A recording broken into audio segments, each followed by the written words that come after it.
If you're a photographer and you're bored at home in quarantine, you probably miss having people and other things to experiment your photography skills on. In today's video, I'm going to be giving you 5 self-portraiture tips I wish I knew earlier. Before I get into today's video, I want to remind you guys to go down below and like today's video. While you're down there, you might as well go ahead and subscribe and hit the notification bell so you get notified every time I upload a video. So without further ado, here are my 5 self-portrait tips. The first tip I have is to use a tripod. This might seem fairly obvious to you, but in today's age with selfies dominating social media, it might not be as obvious to some people as you may think.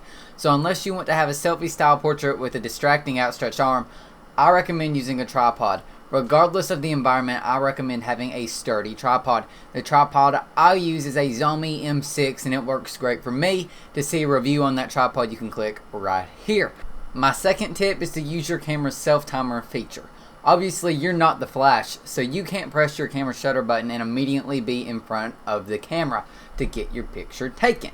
Now, there are lots of different ways that you can snap a picture being away from your camera. A lot of cameras are now equipped with Wi-Fi connectivity, so you can connect your phone to your camera, allowing you to take an image away from your camera. You can also purchase a remote shutter buttons that you can connect to your camera via Bluetooth or through a micro USB port on your camera. With all of these possibilities of taking a photo, I still advise using your camera's self-timer feature. This is because you won't have to worry about trying to hide your phone or shutter button in the photo in your pocket or in your hand or anywhere else. You can be completely focused on posing for your image rather than having to worry about making sure that your phone is hidden. My third tip is to pre-focus before stepping into the image. Although some cameras have outstanding autofocus, I've found personally that when you aren't behind the camera, watching its every move, that the autofocus can mess up quite a bit. So from what I've learned, I like to place something where I plan to stand and pre-focus the camera on that subject. It doesn't matter what you focus on. It can be a stick or another tripod or literally everything, as long as it's positioned exactly where you plan to stand. Once you have focus on the subject and it is sharp and in focus, switch your camera into manual focus mode so you won't have to worry about your camera messing up your focus.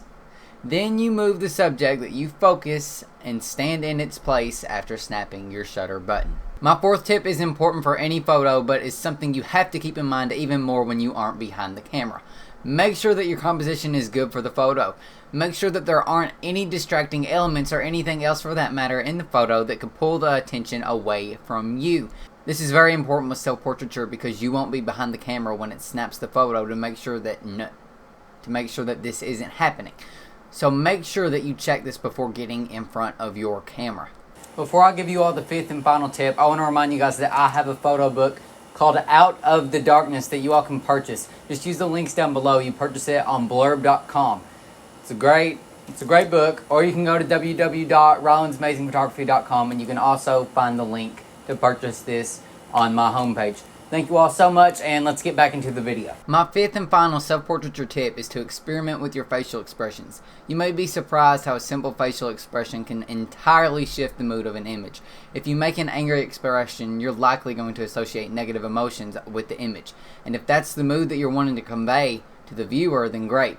If you make an expression of yourself smiling, then people will associate positive emotions with the image. And if that's the mood you're trying to convey to the viewer, once again, that's great. Something else that I think ties in with facial expressions is props. Feel free to try to tell a story or convey a mood by using props as well.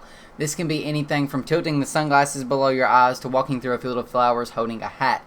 Don't be afraid to tell a story with your self-portrait. It can often make it that much better. Self-portraiture is something that you can try anytime. You don't have to be at home during quarantine. This can be something that you try, any time of year.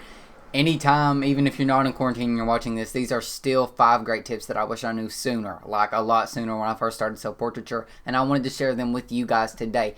Thank you all so much for watching today's video. If this did help you, make sure you go down below and leave a like. Also, feel free to comment something. While you're down there, go ahead and subscribe and hit the notification bell so you get notified every time I upload a video. I have lots of fun videos where I'm in my office giving you all tips and pointers for photography. I have lots of different videos where I'm out in the field behind the scenes shooting wildlife, landscapes, people. There's so many great videos that you can find on my channel, and I definitely recommend that you do that to help me out. Once again, thank you all so much for watching today's video. It means the world to me, and I hope you guys have an amazing day.